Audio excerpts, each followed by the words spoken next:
Good morning, everybody. Welcome to this morning's session, which is Get Started with Digital Advertising. My name's Michael Knowles, and I'm one of Google's digital skills trainers here for Google's free skills training program, the Google Digital Garage. Guys, first of all, just a little bit about myself. So I'm an experienced digital marketer, and I've got vast knowledge in areas such as SEO, PPC, that's pay-per-click, digital advertising, display advertising, and analytics.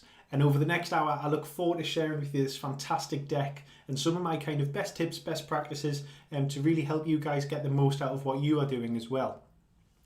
I'd also like to introduce our fantastic moderator for this morning's session, and that is Emma. Emma is a Google Digital Garage coach, just like myself, and she'll be interacting with you guys, answering some of the questions via the instant chat there. Okay, and you can easily identify Emma as the moderator, as there's a little spanner just next to her name there as well. Emma, if you could just make yourself known to the group, that would be fantastic. Guys, just before we start, I just wanted to call out a few things to make sure that you get the most out of today. And first of all, if you're having any trouble at all viewing this webinar right now, please do just hit refresh in the top corner here, and that should sort some of the issues out for you. If you'd like to join in instant chat on this side, which I hope you will just need to quickly create a YouTube account. It only takes about 15 or 20 seconds to do, and that will enable you to interact with your fellow viewers, ask questions to Emma, ask questions to myself, and basically have a little bit of chat and a little bit of fun and get to know each other as well. Guys, we will be pausing throughout the session to answer some of those more complex questions that you guys ask in the chat box there. So please do feel free kind of throughout the duration of the session to just pop questions in there throughout, and all of the questions will be passed through to Emma and to myself, and we'll try and answer as many as we possibly can. Also, guys, just let you know that we are running this Google Digital Garage training as part of a much broader offering of courses. If you'd like to check out the full schedule of all upcoming webinars and training, please see the information below in the description. Click the link, get through to our website, and be sure to kind of get yourself booked in and make use of all of the fantastic material that we've got coming up. Also, guys, feel free to kind of share your experiences across social media, tell your friends, your family, your connections about the webinars using the hashtag Digital Garage. Okay, guys, lastly, if you've got any feedback from today's session, you can complete the feedback form, which we're going to drop into the box in a moment, and it's in the description below. Just to kind of get around the issue that we get asked a lot. Once you complete the feedback form, a link will appear for you to download today's content as well. And we'll also keep this webinar live for you to rewatch for the next 24 hours as well. All right, so you get a copy of the slides, and you can watch this back just in case you miss anything at all. All right, guys, so let's jump in. I'm just going to move my screens around here. As always, it looks like this Starship Enterprise, as I've got screens all over. I won't be a second there. There we go. There, that's great. Great stuff. Okay, guys, so I'm excited to be delivering this to you. Let's jump straight in. So, guys, this morning's session is going to be split into 3 different parts. All right.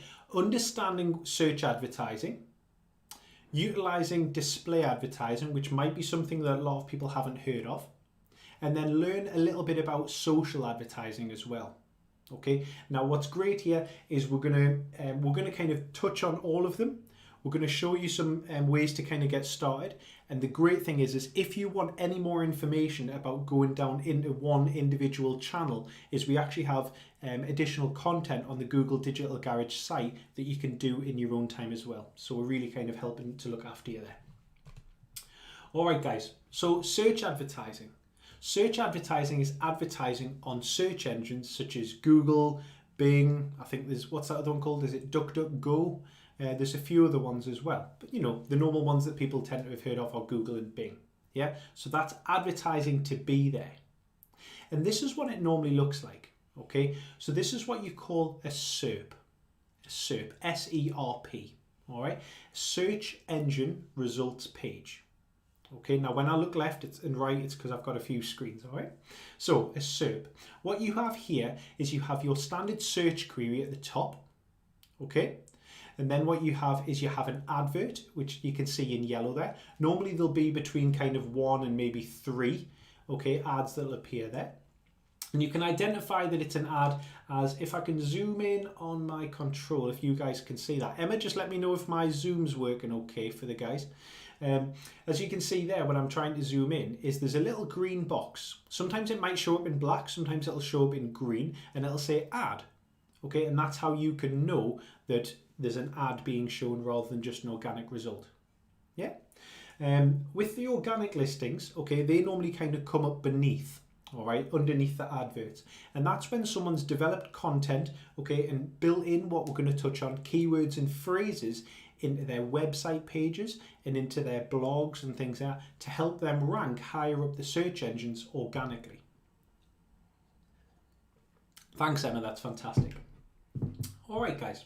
So the example that we're going to use today, okay, is John's Pizzeria. Okay, John's Pizzeria is an Italian restaurant situated in Ballsbridge in Dublin. And John wants to increase sales and is interested to know how digital advertising can help. All right, so just keep that one in mind. Maybe try and adapt it to your own, okay? Because some of the examples that we touch on, you might be able to kind of take certain ideas. But what I'm trying to do here is get the creative juices flowing and help you understand how things may join up. All right, so that's the example that we'll use. So this is a basic process, okay? And feel free to kind of take notes throughout, guys. All right. Basic process, and this is all of the different steps that we're going to look at of to putting a process together for effective search engine marketing. Okay, so step 1, understand your customers. Step 2, find your keywords. Step 3, create an ad copy. And step 4, pulling it all together and making it work. If any of you guys have been in any of my webinars before, you'll know that this first step, okay, is the one that I harp on about the most. And it's because if you can get to understand your customers, okay, sometimes in marketing we see getting beneath the skin of your audience, getting beneath the skin of your client base and things like that. If you can get to understand your customers, everything else becomes that bit easy because you're not guessing, okay? You're going to be doing things a lot more effectively. You're going to be doing things a lot more targeted to the people who care. Now, I was trained a long time ago by a fantastic girl in Dublin called Rachel Ahern, and she said a couple of things to me, okay? And this really kind of, I hope this resonates with you, okay, and lands with you, because it did for me and it changed the whole course of my marketing career. And that was, when you're developing this, okay, and understanding your customers and tailoring your marketing, keep in mind 2 things. So what and who cares? So what and who cares? And if you can keep in mind that who cares bit, who has to care? Okay, who cares that you've got the best product? Who cares that you deliver services that are fantastic, that are a little bit more cost effective? But then also the so what? So you've got these fantastic things, but so what? What does it mean to these people?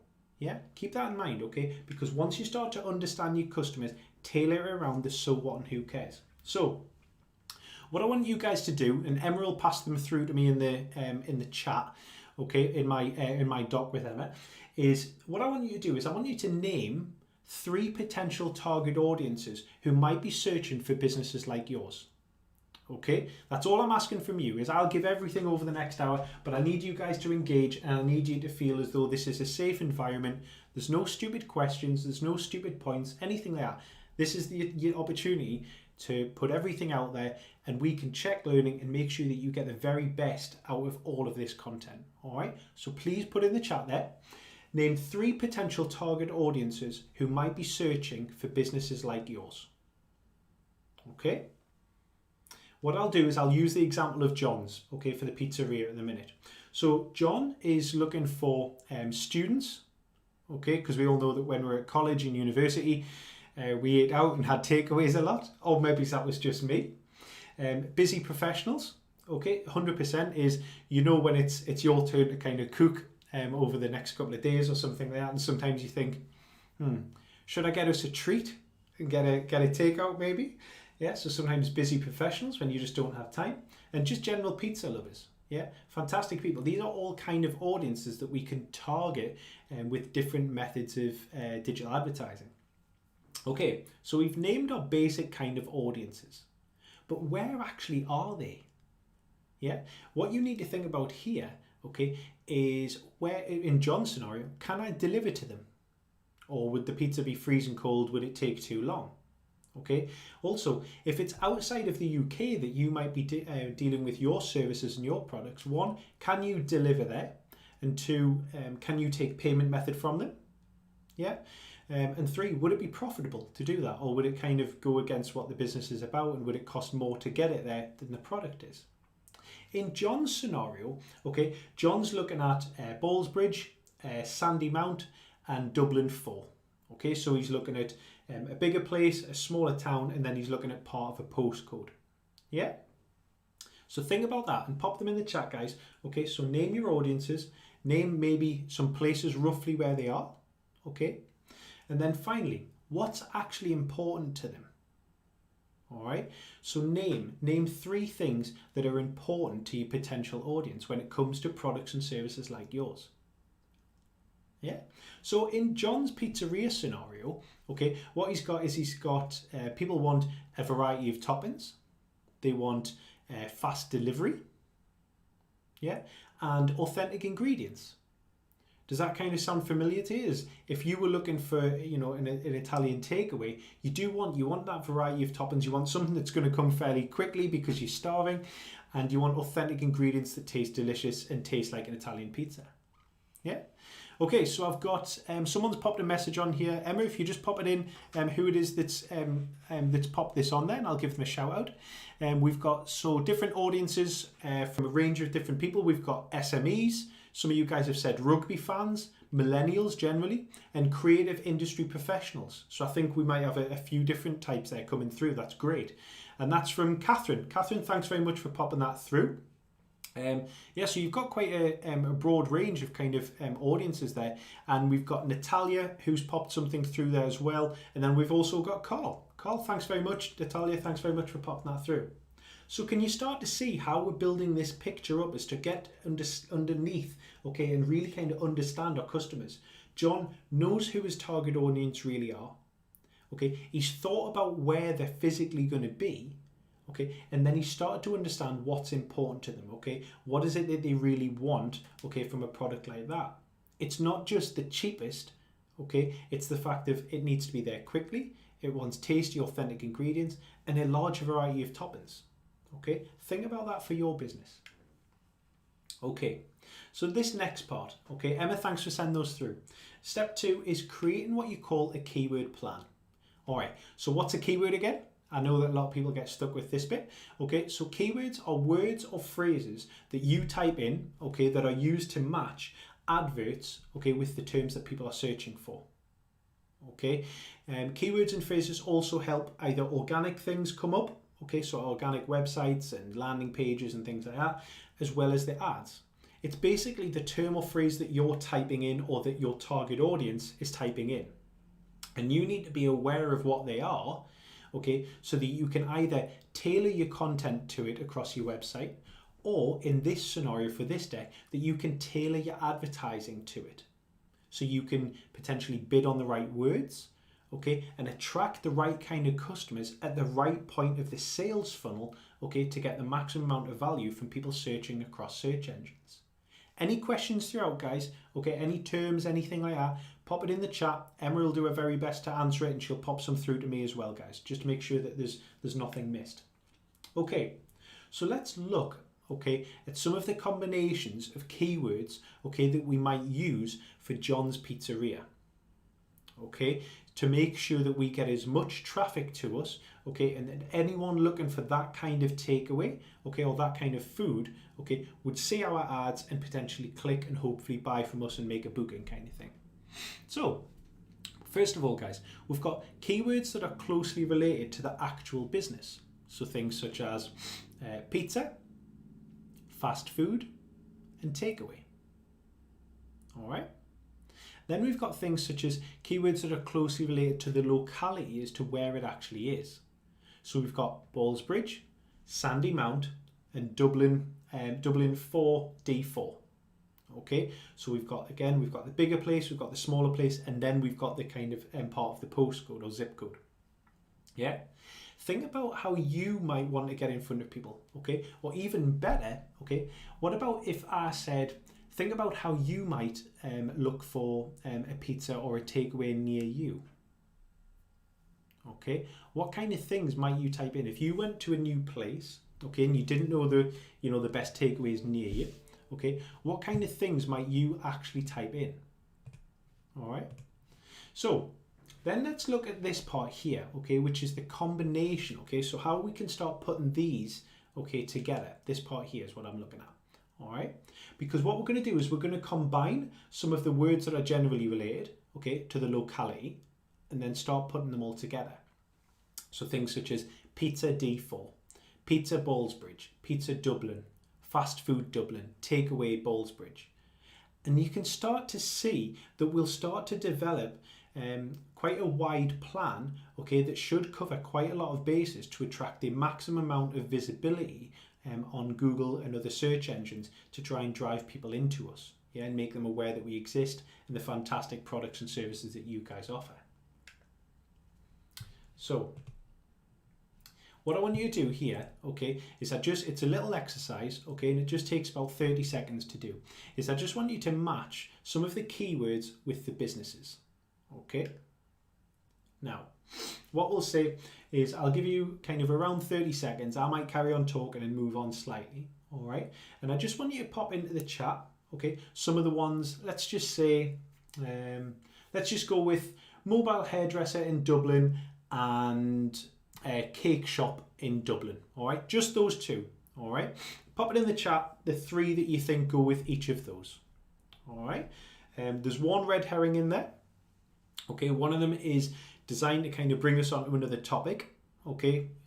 Double award points, okay, for the person who finds the red herring, okay, and the person that spots it, okay, because there's something in there which could potentially cause issues. All right, and we'll pop it through to me in the chat bot here, in our chat. But yeah, let me know. So we've got mobile hairdresser in Dublin, phone repair shop in Dublin, cake shop in Dublin, and online fancy dress shop. Okay. You guys getting on okay? All right, let's just see how you did. I'll move on to the next screen. So, how did you do? Yeah, so for mobile hairdressers, we've got Barber Dublin, hairdresser reviews in Dublin, mobile salon Dublin 1. All right. Now, for the cake shop in Dublin, okay, we've got Red Velvet Cupcake, Same Day Cakes Dublin, and Best Cupcakes in Dublin. All right. Now, the red herring, okay, I hope that some of you guys managed to spot this one. And it's this one. It's this one which could potentially cause some issues, which is cupcake costume. Yeah? Now, that's something that brings us on to a different topic. So imagine that you're a cupcake shop in Dublin, okay, and you're bidding on cupcakes, okay, on the term cupcake. So Red Velvet Cupcake, Same Day Cakes, Best Cupcakes in Dublin, okay? You're bidding on the word cupcake. Now, what you need, let's just have a little look. So Emma's telling me that Adele and Lou spotted the red herring in there. Congratulations, guys, yeah. The awards are on the way. So the cupcake costume would cause some problems because the ad would trigger for something that they can't actually sell. So what you have here, I'll just zoom in, is what you have here is you would need to use the word costume, okay, as a negative keyword, and I'll be touching on that a little bit more, but write down the term negative keywords, because it is something that if you do correctly, if you're running any kind of Google ads, it can save you a small fortune by doing that correctly. All right, guys, so now we need to look at creating engaging search adverts. So what do we have here then?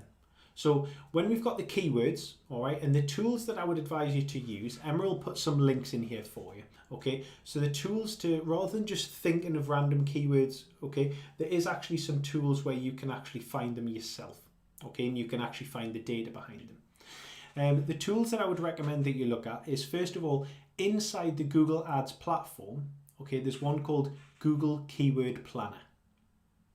Google Keyword Planner. Emma, if you could put the link in there for the guys watching. There's also one by a guy called Neil Patel, which is called Uber Suggest. That's one that I use myself. That's pretty good. But then there's also some paid options as well. For me, I would stick with Google Keyword Planner simply because there's nothing like getting the information directly from the horse's mouth. And what's fantastic about it, guys, is it doesn't just give you suggestions. Is if you type in the kind of services and products that you do, okay, or that you provide, okay, and look over the last 12 months and look at the country that you want to analyze, is it actually shows you what people are physically typing in to Google to look for that kind of product or service. And it furthermore is it gives you kind of seasonality trends. Okay, so when are those kind of spikes across the year that people look for it more? Okay, but it also shows you the data per month. So you can actually see the most profitable and the most highly searched keywords, and also the difficulty as to how competitive it is to actually join that market and bid on that keyword. It's a really interesting tool. It'll give you a great head start. All right, guys, so you use the keywords, all right? You've developed a list of keywords that you want to start using and bidding on to appear for on Google, all right? Now, you've got a few different things, okay, that you have to fill in to create an effective search ad, okay? So this is what your typical kind of search ad looks like, all right?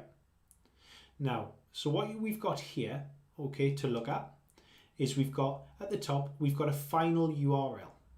So the final URL is the website page, okay, or some call it a landing page, that people, when they click the ad, they're actually going to be taken to, okay? The next parts, okay, are headline 1, 2, and 3. Can you see them there, guys?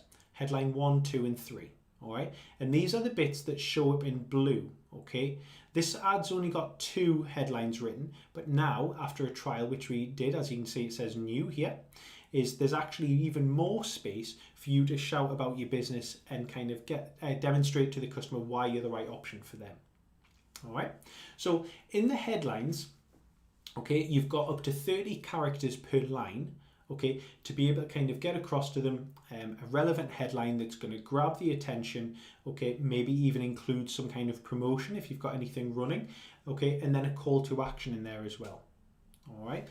Either a call to action, a promotion, something that's going to kind of want them to kind of make them click, make them realize that you're the best option. You've got something good going on there. The next one, guys, is what you call the display path. Okay, now the display path and the final URL, some people get confused with it. The final URL up here is the actual page they're going to go to. The display path can be a much shorter version, okay, so that it doesn't have to be /something /123 /something if that's what the page is named. All right, you can just put in here a simple a word or two that's highly relevant to what the ad is about or what the person's searching for. Okay, so in this scenario, it's johnspizza.ie /pizza /takeaway. Really simple, the person knows what they're going to. Now, the final parts, okay, are what you call the descriptions, all right, and that is these parts here, all right, and they make up the grey writing, okay, that goes along the bottom of the ad. Now, what you need to do here is make sure that you use that description line, okay, to describe the product or service, inform the user why something's great for what you do, okay, and don't forget, you always need to include some kind of call to action in there. You need to tell the user what that next step is. Now, this might sound a little, it might not sound great, okay, but it's how I was taught, okay, and it's the most effective way of remembering what you need to include on all your ads. When we're online, okay, we can be, it's not that we're stupid, okay, it's that we like simplicity, all right? What we love is when a company communicates a message really well, we like the product, but then they tell us, if we like it, what that next step actually is.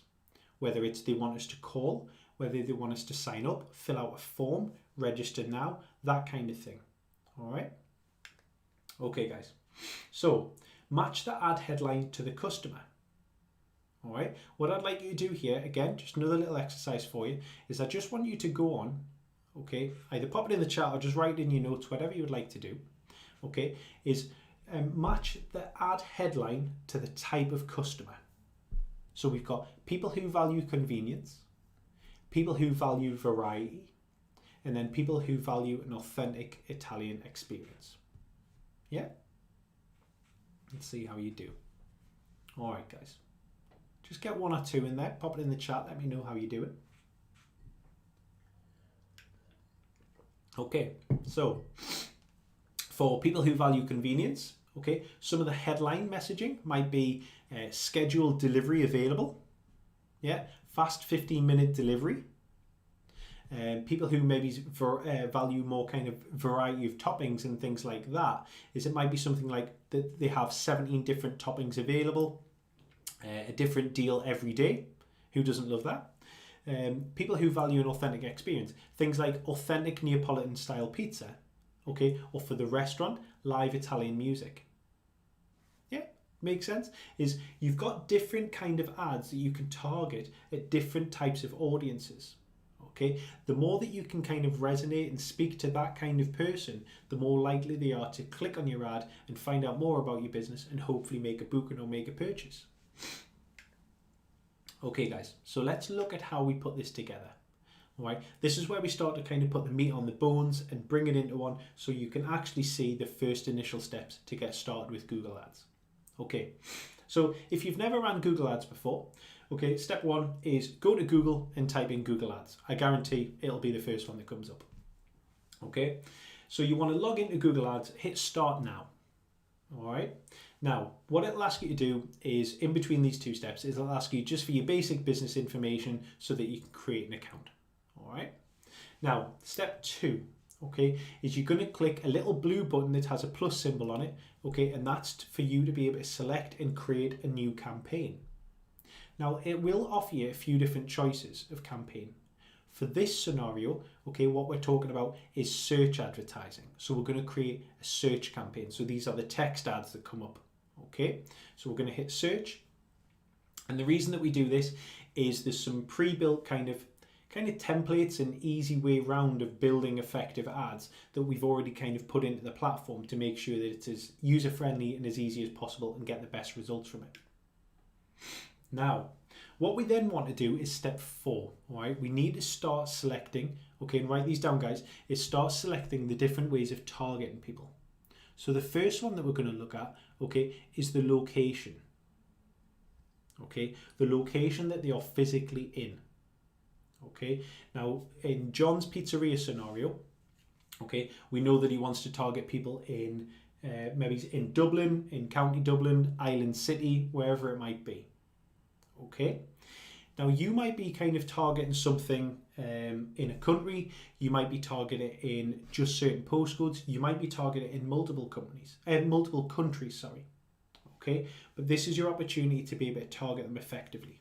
Now, here's a tip, okay, and this is something where, this is what I do day to day, okay, I manage PPC for people, all right? So one of the best things that you can do, okay, is when you start entering the location, okay, can you see here, guys, it says target or exclude.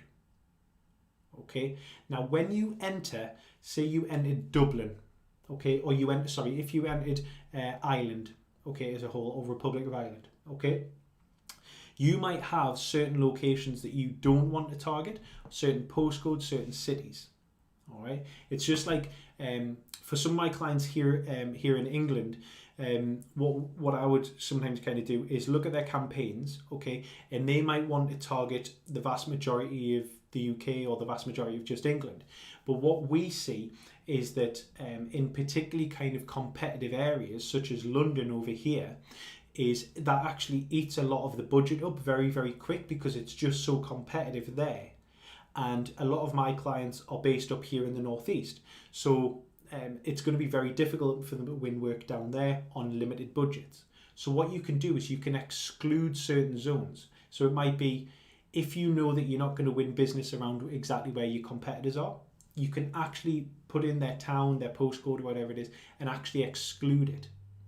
Okay, but you can also exclude certain countries. And the reason that this is important, okay, and it's something that a lot of people miss, is when you're selecting areas to target, you're telling Google, yes, I want predominantly to target these areas. But you're not saying that you're not interested in anywhere else. You're just saying this is your dominant area of focus. Excluding these other areas means that all of the focus just goes on these towns, cities and countries that you really want to go at. It's a good tip, guys, and it's something that if you're running Google Ads, it'll help you a lot. Okay, so step 5, guys, okay, then we're going to look at these different keywords. All right, we're going to start adding in the keywords that we want to start bidding on. All right, so we've got pizza Dublin 4, pizza Ballbridge, pizza Dublin, takeaway Dublin 4, takeaway Ballbridge. Now, when you guys have actually done your keyword research, okay, there's going to be certain keywords and phrases, okay, that are, some of them might be broad, okay, like, just zooming in, like pizza Dublin, okay, but let's say that your business is a little bit different, okay, let's say that yours is a little bit more niche, okay, and you might be something like, I don't know, creative industry in Dublin city centre. Okay, on your keyword research, okay, you can see that a lot of people are typing in creative companies in Dublin city centre. Now, what you might use there, okay, is take a note of this, guys. Okay, is the type of match that you use. Because rather than just saying pizza Dublin, okay, you might have something which is a little bit more niche, that's a longer phrase that you can see that when you're looking at it, it means that someone's a little bit further down that sales funnel and they're a little bit more likely to convert rather than it being very broad. Now, what you have there, broad match, okay, as it says at the bottom, broad match, okay, would just be something like pizza Dublin. And it means if those two words appear in a sentence in any way, okay, shape or form, along with any other words in any order, your ad will trigger. The next one, okay, is called phrase match, which either side of your entire keyword, you have little speech marks. And that means if Google recognizes that someone's typing in something very similar, okay, or that it believes is close to what you're bidding on, your ad will trigger. The last one, okay, is called, which has been missed off here. Can you see that there, where it's got this square brackets at the side? That's called exact match. Now that means that if you use, when you're adding your keywords in, you put the brackets around it, that means that only when someone types in that keyword with the words in that order and nothing else, only then will your ad trigger. Okay, and that's something to remember and write down, guys, because over time when you're running Google Ads, you'll start to see more phrases that when they're typed in the exact way, okay, they tend to lead to a lead, they tend to lead to a conversion, a sale, a sign up and things like that. Step 6, guys, is creating your advert. All right, we looked at this before. Okay, so we're going to enter the final URL. All right, we're going to add our 3 headlines to really kind of grab the attention, like push the promotion and things like that. We've got our display path. All right, now, sorry guys, before you publish, okay, make sure there's a button here. I don't know why it's not appearing on this screen, but it says mobile and desktop. Make sure you check how your ads look before you publish, just to make sure that it looks great, okay, and it looks kind of correct on both PC version and on mobile. All right, guys? Okay, so whiz through that first section there. We're going to pause, see if we've got any questions. Emma's doing a great job in the chat there. Let's just see what people are saying. So we've got Natalia, Marmaleo, is that right? We've got, how many keywords and phrases would you recommend for ad groups or a campaign? Okay, so that depends on the industry. What I would normally say is try and be as refined and as niche as possible.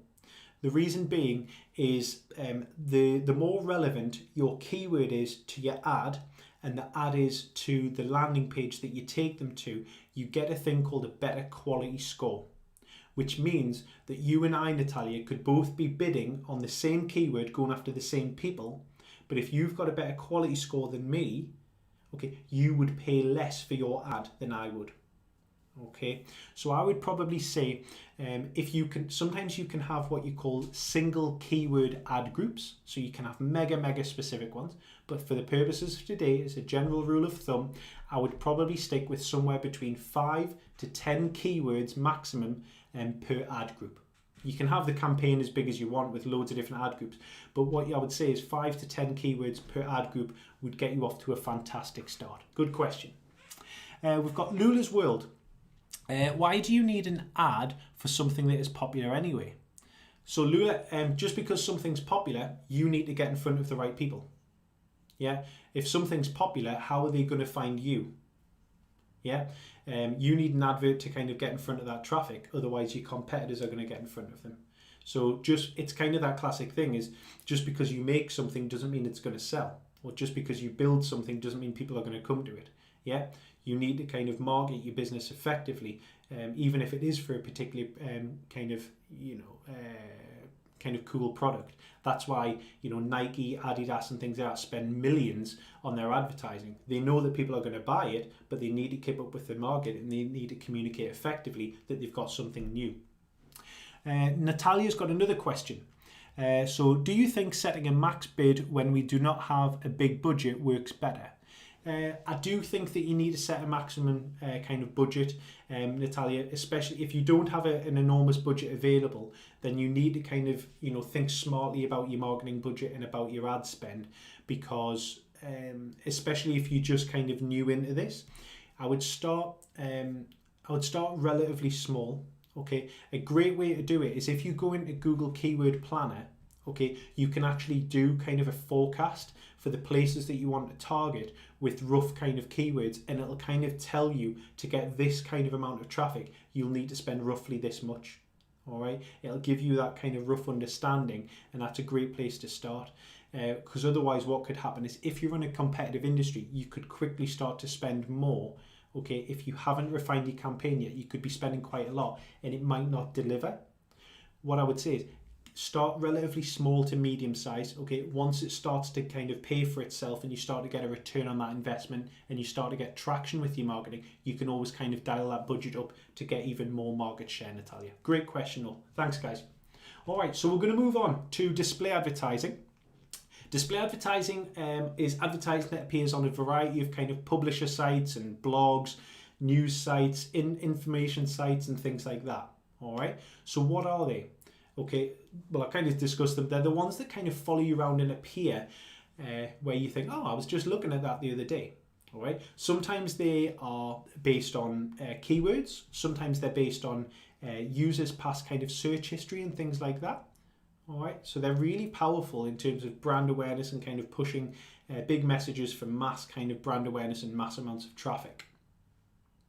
So people always ask me, so how does display advertising differ from search advertising, and why should I choose one over the other? Well, here's the reason why, guys.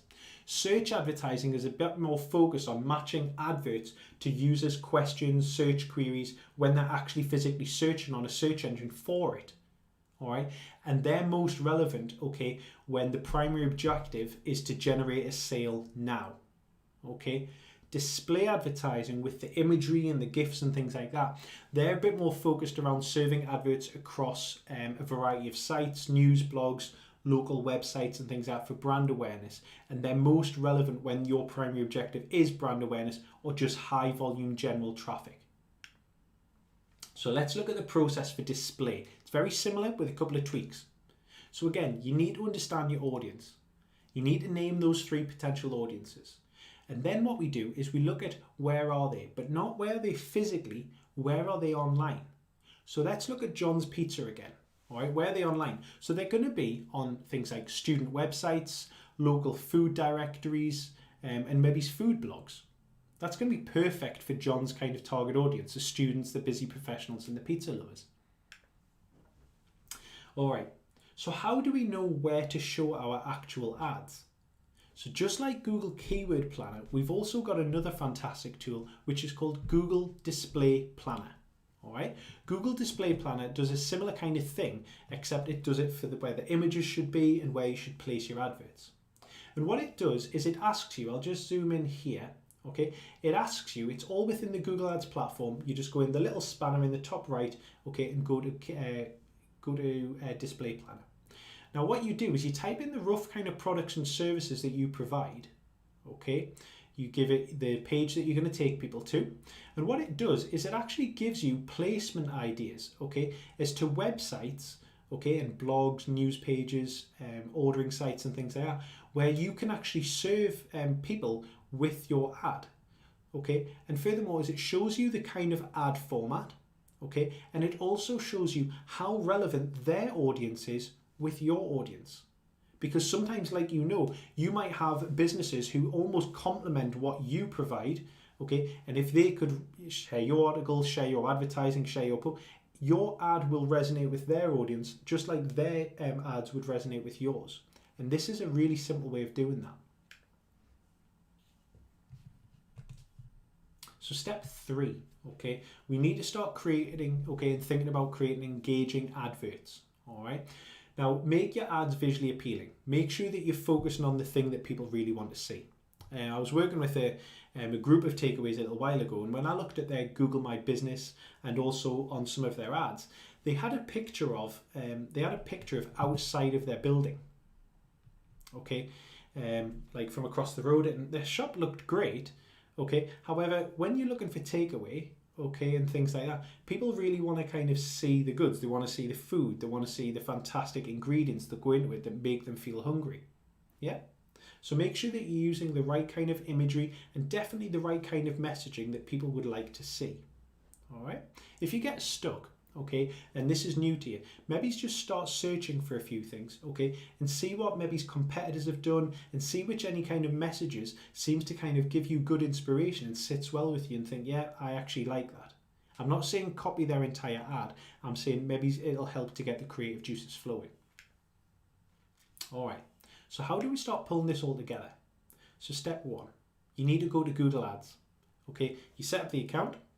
And then what you'll do is instead of search, okay, you're going to hit along the top here is you're going to hit display instead. Okay, display ads. Okay, now step 3 is being specific with your targeting. All right, now first of all, we're going to be targeting people where they are physically again, okay, and excluding people where they physically are again. So in this scenario, we were looking at Ballsbridge, Dublin D4, and things like that. And then it might be that John, in his pizzeria, he can't deliver to a different part of Dublin, okay, or certain postcodes in Dublin. So he would just type those postcodes in and hit exclude. And it means that his ads are not going to trigger, even if people are on the right sites. It's not going to trigger because they're outside of the radius, outside of the locations that he can get to. Okay, step 4, we need to be placing our ads on relevant websites, okay, so that we get in front of the right people. So we're going to look at we've done our kind of homework on the display planner, and what we're going to do is we're going to start typing in some of the websites and start adding them to our plan, okay, and it actually shows you the number of kind of impressions that you could potentially get per week. That impressions, I mean kind of the amount of times that your ad could potentially be seen.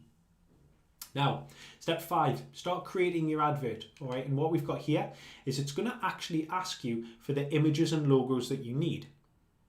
If you're not sure about the size of the images, don't worry. If you hit learn more, Google will actually tell you the preferred size of the images and things like that. You can also optionally add some video in there as well if you want to kind of serve people with video. And then this is the part that people sometimes miss. Some of the, even some of the display ads, they still allow for a little bit of text. What I would say works better is clean imagery, okay, with as little writing on as possible, because if you think that your ad is going to be served across multiple different sizes of screen, okay, and sometimes the writing will just be hidden, if anything, that looks worse. Clean, simple imagery, and then you use these text and headlines, okay, to create something which looks effective like this. All right, and again, always make sure that you review how your ads look on both desktop version, mobile and tablet before you publish. All right, guys, let's pause for some questions. We're doing good on time. Emma's doing a great job as always, as we're heading the last 15 minutes. So just quick question from Carpet Cleaning Dublin. So we've got a carpet cleaning company, and would you recommend using our own before and after, which are very impressive, or stock images? Okay, that's a really good question. For display images, I would probably stick with the after. My advice would potentially be that if you're going to use video, okay, on there, you could do kind of a before and after kind of transition to be able to show something like that. That might potentially look good. If you're just going with the imagery, I'd probably go with the fantastic after shots that you've got. okay, and then I would potentially use the before and after shots and maybe do that on social media. I think that would probably work best for you on there. Yeah, I think that might be just in terms of the style and things like that. What you wouldn't want is you wouldn't want someone to just see the before shot, okay, and then click elsewhere, because it might not land with them. Yeah, so maybe think about that, and maybe we're going to look at social media in a moment, social media advertising, and that might work well for you as well. All right, guys, let's move on. Any final questions, pop them in the chat. We've got the final Q&A section coming up in about 10 minutes, and I'll touch on as many as I can, guys. So what we're going to look at now, guys, is social paid advertising. So what's social paid advertising? So this is where you're paying for your adverts on social networks such as Facebook, Twitter, YouTube, LinkedIn, Instagram, that kind of thing. All right. This is also known, okay, as paid social media advertising, okay, or SMM, social media marketing. All right. SMM is quite commonly used, okay, social media marketing. So why should we advertise on social media? Yeah, pop it in the chat. Okay, pop it in the chat why you think that social media advertising might be a great opportunity. Yeah, for me, it's all about kind of, you're able to kind of really effectively target people, okay, on a platform, and you can get so many different criteria to target them on, but you're getting them and you're being able to target them where they are, okay, so whether they're at work, okay, whether they're at home and they're just on social media, just relaxing, and you can show them and display them ads, okay, that's based on what they've been looking at in the past, okay, but you can get them in different states, you know, and it's the way that people use social media is a bit different how they just use Google, you know. Think of it this way: if you are a takeaway, okay, John's Takeaway, and when do we normally kind of look for certain things? So you might target your ads at very specific times. You know, if you know that there's going to be a big program on, there's going to be kind of Champions League football on or rugby or something else, you might target during that time, because we all know that we don't want to be cooking during that time. We might kind of want to order something for half time, order something for after the game, and we can target people on social media to be there. Yeah, so what are we saying? Ryan Dowling, in terms of local gym. Right, okay, it's a question for later, I see. Okay, so what are the main differences between organic and paid social media? Let's just look at that first. So organic social media is views, actions, or clicks from posts are at no charge. Okay, you don't pay for that. Content appears on your business profile and in people's news feeds. Okay, however, you can only reach your followers and their friends, okay, or the friends of followers, okay, if they kind of like, share it and things like that. It's fairly limited. Paid social media, you actually pay for the views, you pay for the actions or the clicks from social media posts.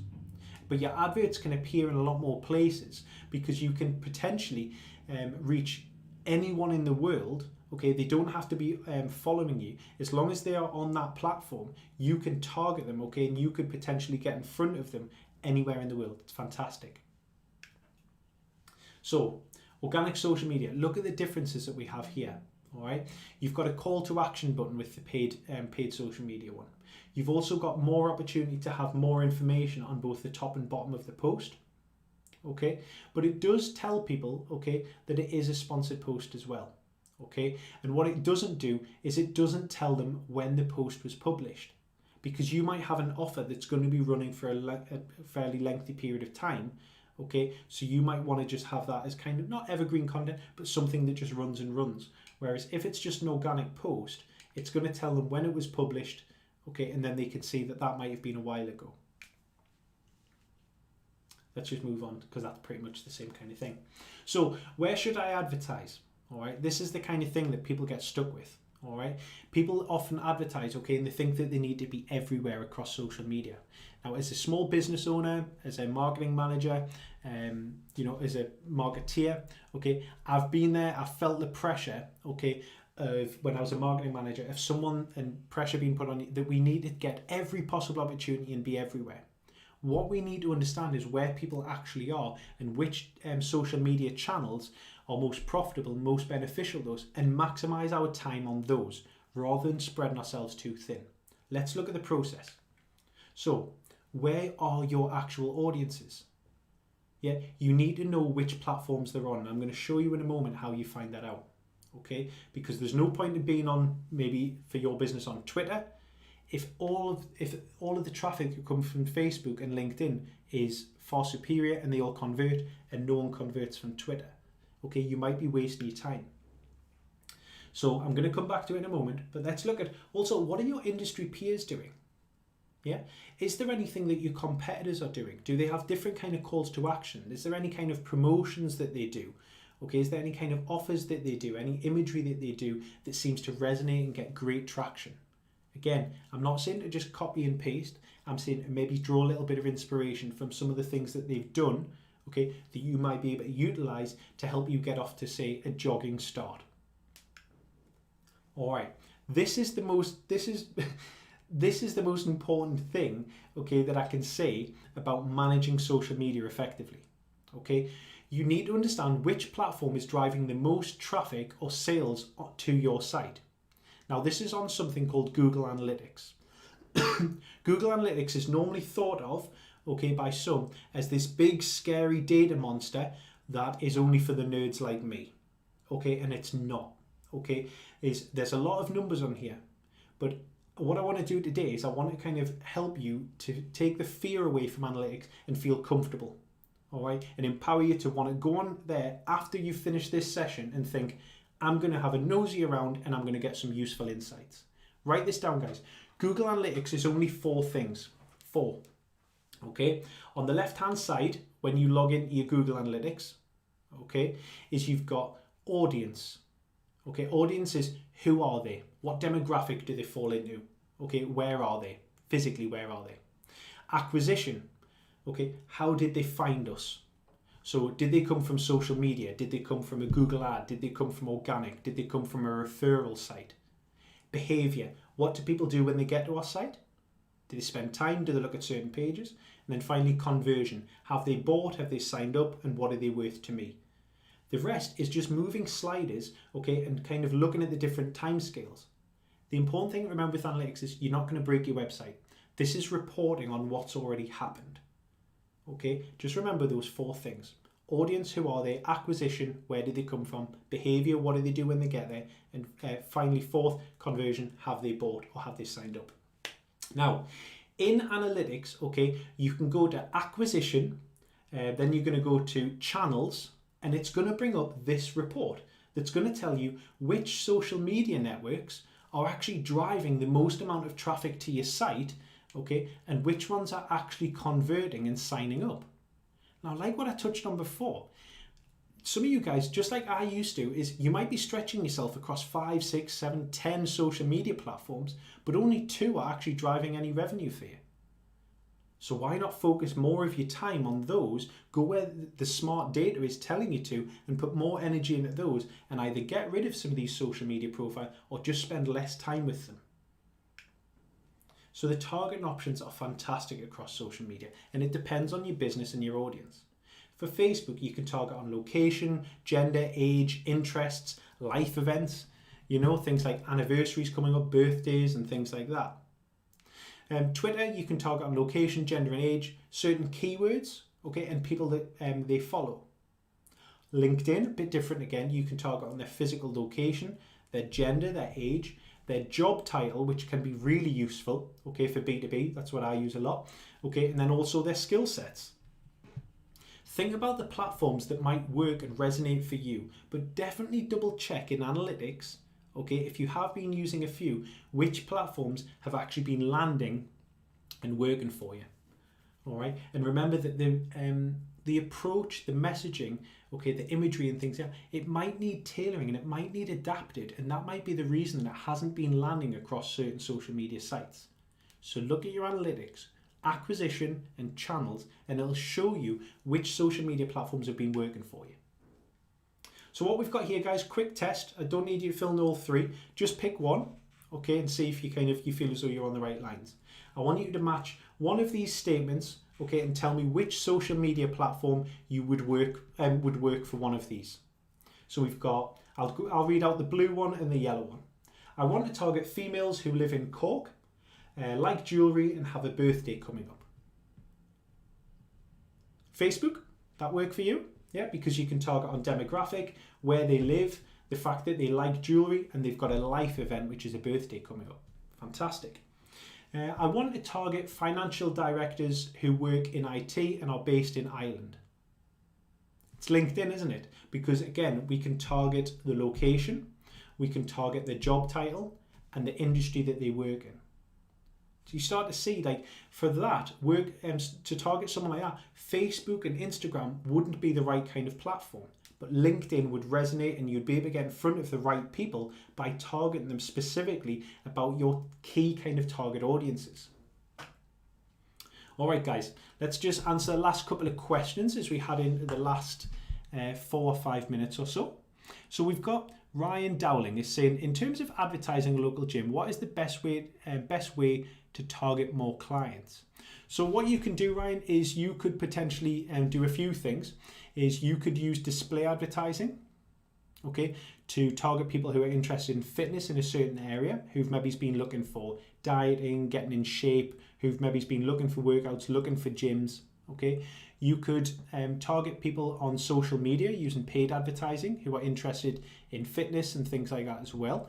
And I would probably recommend, this is naive, and I would recommend that you look at analytics before going with this. Look at your analytics, but I would assume that for your kind of clientele, it will be things like Instagram, Facebook, and things like that would probably work really well for you. You may also use a little bit of search advertising. So if people are physically typing in gyms in Dublin, that you would want to appear. Best gyms in Dublin, that you would want to appear there. All right. You might also look at creating audiences in your Google Analytics. Okay, so you will have to look at that another time, but look at collecting and creating audiences in Google Analytics. Because what you can do is you can start to create a type of person in analytics, okay, and you can feed that into your Google Ads, so you can have what you call a lookalike audience. So anyone who's already visited your website, okay, you can start to tell Google, I want to target more people who are like that. All right. Hope that helps. We've got Lavinia Mahoney. Is there a difference between advertising on Facebook as SMM and boosting a post on Facebook? Yes. So they're technically the same thing. SMM is social, and boosting a post is still social media advertising. All right. However, what I would say, okay, is rather than just boosting a simple post on Facebook, go into Facebook Business Manager, okay, and set up an ad that way. The reason being is the targeting options that you get, Lavinia. If you just boost a post, the targeting options are like this. Whereas if you go into Facebook Business Manager, the targeting options are like this. So you can do a lot more refined campaigns, okay, and you won't have to waste as much money, and you'll be able to refine your audience a lot more. Final one is we've got Colin Flynn. If you wanted to target China for online services, do the same rules apply in terms of advertising? I couldn't answer that, if I'm totally honest, is I don't know enough myself about targeting audiences in China with advertising. Emma, if you could possibly find the answer there for Colin, because it's not something that I'm experienced enough to kind of give best kind of practice advice on. All right, so we'll try and find that out for you, and hopefully one of the team will pop that in the chat for you. All right, guys, so what are your next steps? All right, so first of all, I wanted to say thank you to everyone for all of your questions, for being such a fantastic kind of engaged audience and jumping in with your points. And we're going to wrap up now as we're starting to run out of time, but I do hope that that's been kind of a useful, quick kind of touch round, kind of dive into digital advertising for you today. Guys, as I mentioned at the beginning of the session, if you're interested in more from the Google Digital Garage, there's a few ways that you can continue your own learning. And first of all, we're running a lot more, we're running a lot more scheduled kind of webinars like this, okay, across a variety of different subjects. Some of them are just individual channels. So you please see the information in the description below. There'll be different topics available for you to watch and be able to kind of update those regularly for you as well. You can book your next webinar at g.co/digitalgaragewebinars-ie. All right. Plus, guys, if you'd like to carry on learning it online in your own time, check out the Google Digital Garage website, g.co/digitalgarage-ie. And there's kind of over 100 modules on there now, which are available at no cost 24/7. Lastly, guys, if you've got any feedback about today's session, okay, please complete the feedback form, which is linked in the description box below, but I think Emma's going to pop it in there.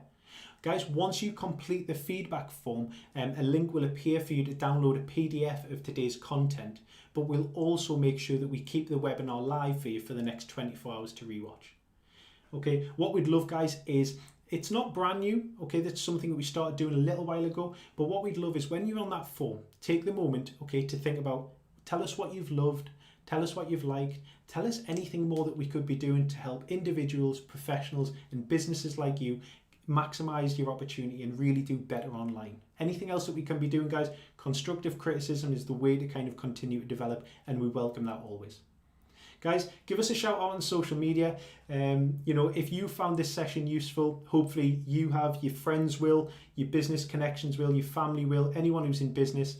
If you found this empowering and you've thought, okay, I'm going to take some steps, hopefully they might get some value out of it as well. All right, guys, thanks so much for everyone for joining us today. My name is Michael Knowles. Our moderator today is Emma. Okay, from me and the whole team here at the Google Digital Garage, we look forward to kind of hosting you again and seeing you again soon for another Digital Garage webinar. Take care, guys. Have a great day. Bye-bye.